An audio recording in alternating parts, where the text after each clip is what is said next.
Hi, Susan from Susan's Art and Junk Journaling.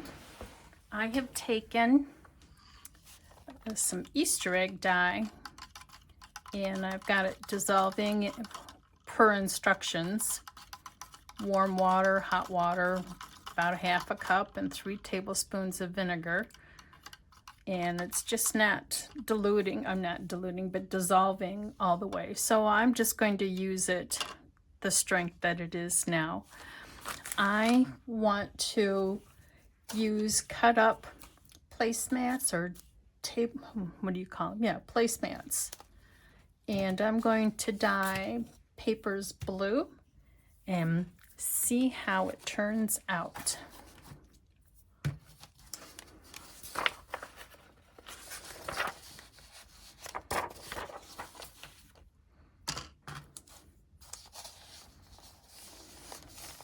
I could just put it in a tray and dip the papers. I don't want to do it that way. I'm going to do it like this.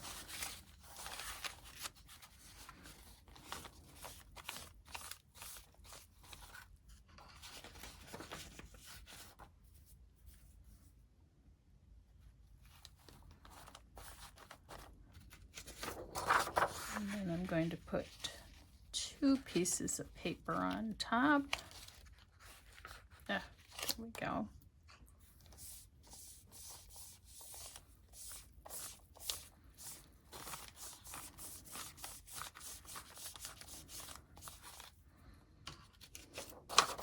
Two pieces of paper, and then another cut up placemat.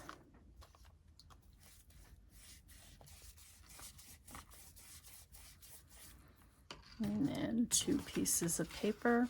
The reason why I'm putting 2 pieces of paper between each one is when I did my coffee dyeing, it turned out like I got a double image on some of the papers. So I figured if I did 2 pieces of paper between each placemat, maybe I wouldn't get a double image.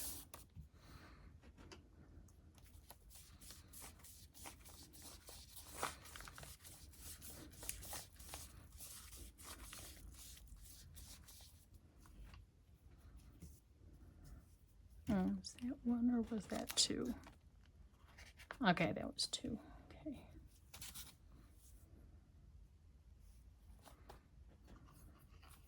Whoops. And grab my palette knife instead of the brush.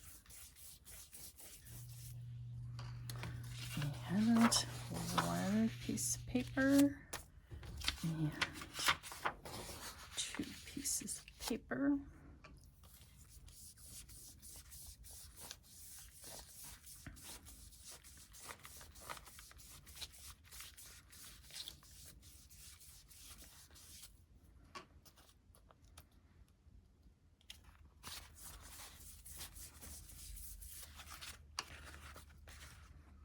This is pretty thin copy weight paper. I need to be careful.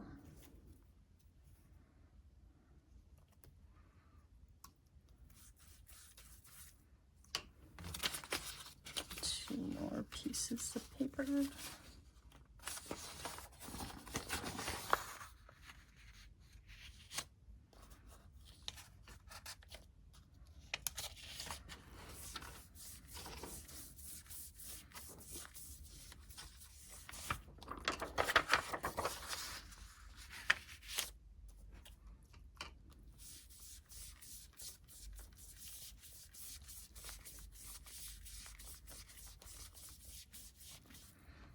And when I'm done and they're dry, I'll show you the result.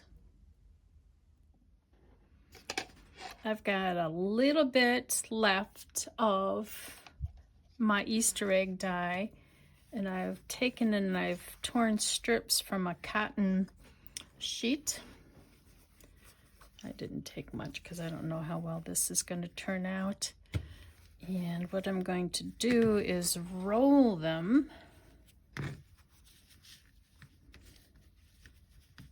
and then I'm going to just dip one end in. So I'm just going to take, oh, this one's more pronounced. I didn't roll it right. So I'm going to take and I'm going to dip it in here and let it soak up, and not all the way. I'm just going to, ooh, maybe maybe a little bit more. A little bit more. Kind of like so that it's halfway.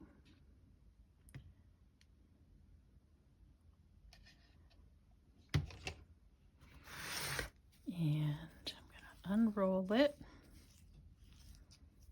and see how that dries. There we go. Should have worn gloves. So I'm going to let this all dry and then I'll show you the result.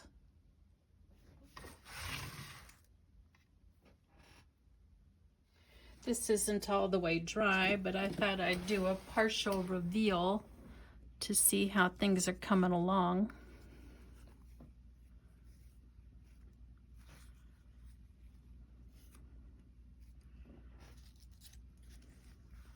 Oh yeah, that's way too wet. Let me see if I can find one that's got, oop, I just tore the paper. Oh, it's got some cool pattern on it. All right, I'm gonna let it continue to dry and then I'll check it tomorrow. Shall we give this a try and see how we did? And the material, it looks like, even though I only dipped the bottom part of it, it did seep all the way to the end. But I like how it's kind of a variation in colors, how you can see lighter and darker in it. I think that would make a nice background for clusters. So that turned out pretty good. And I just had some of the die leftovers. I thought I'd just go ahead and just do some pages. Got some whole bunch of music pages, but the blue is incredibly light. Well, you know what I did? I did the perimeter and then the center so that the center would be, I did the perimeter, and then here I did with the die, but then I tried to leave the center open.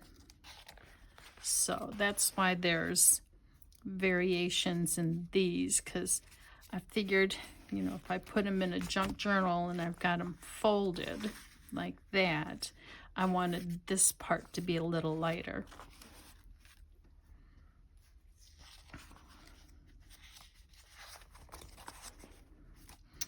They're still pretty damp. My gosh. I have to turn those over so they can dry a little bit easier. I might have to put them on some cookie sheets. Yeah, look, they're still wet. It's been more than a day.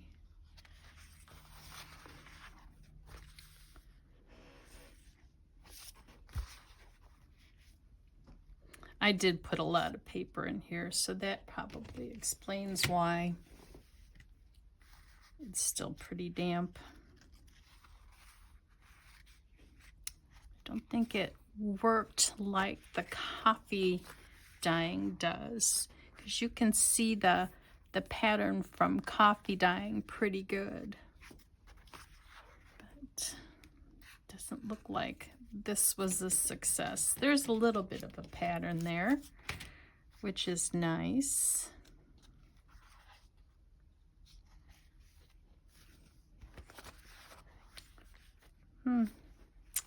Okay, it's gonna have to dry a little bit longer. Well, I don't want my paper to go moldy, because that's happened to me before. So I'm going to sit here and I'm going to iron my papers. I hear a fly down here. Today's like been the very first really nice day. Of course we had our false spring and then a little bit more winter, but this is like the first really nice day, and there's a fly in the house. And I can hear them flying around, but I can't see them.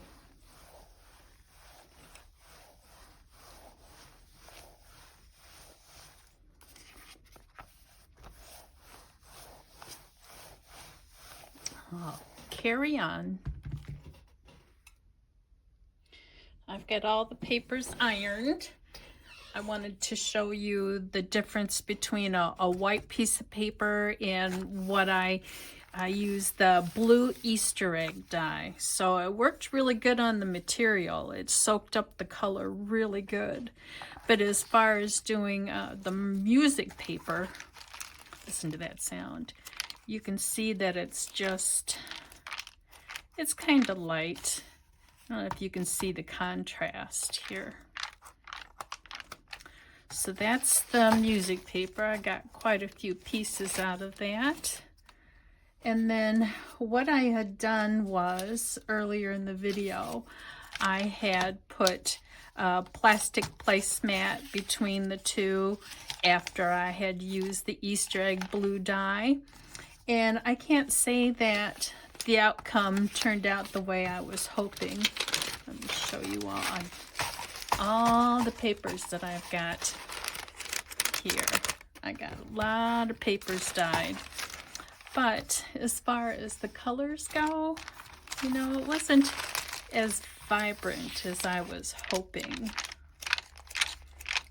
And it certainly didn't show the pattern from the placemat I had put between the papers. So did it turn out the way I was expecting it to? No, it didn't. But I like the variation in the white and then the blue kind of modeled throughout. Because what I was hoping was, this is what happened when I did coffee dyeing.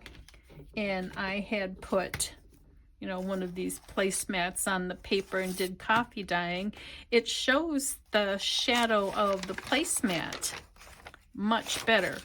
So the experiment of using Easter egg dye and trying to get the same outcome, it doesn't work. So I'm going to do a couple little projects really quick and I'll show you what I make out of this.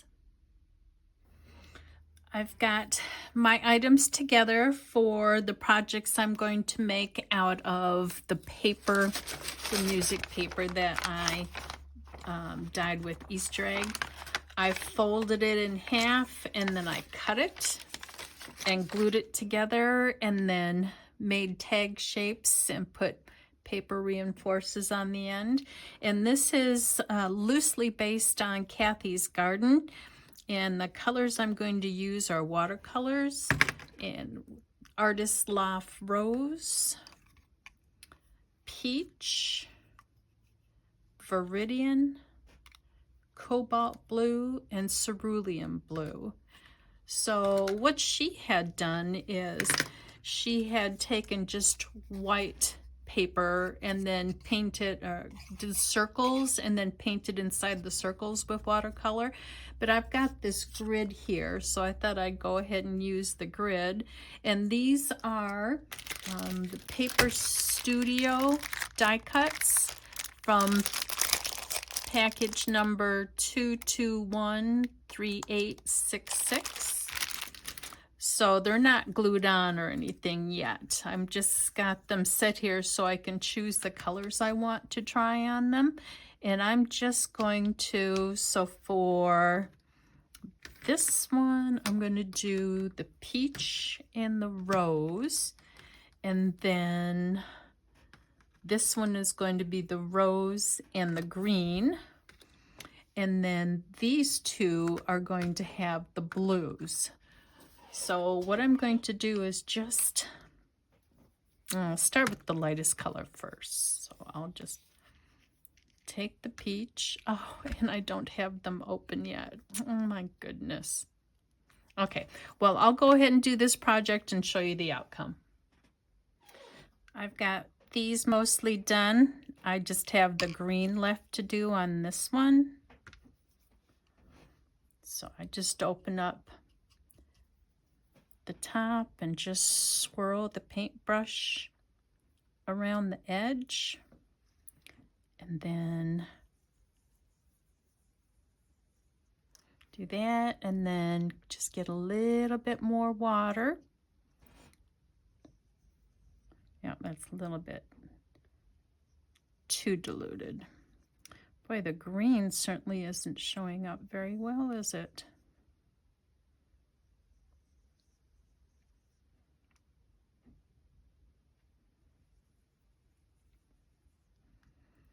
There we go. I will dry that and then glue all of the die cuts on and show you the result.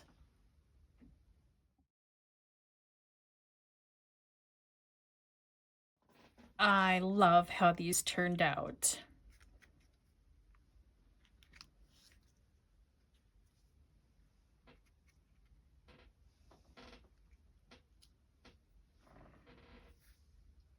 I got a creaky chair today. Aren't those fantastic? I really enjoyed Kathy's Garden inspiration for making these today. Thanks for watching.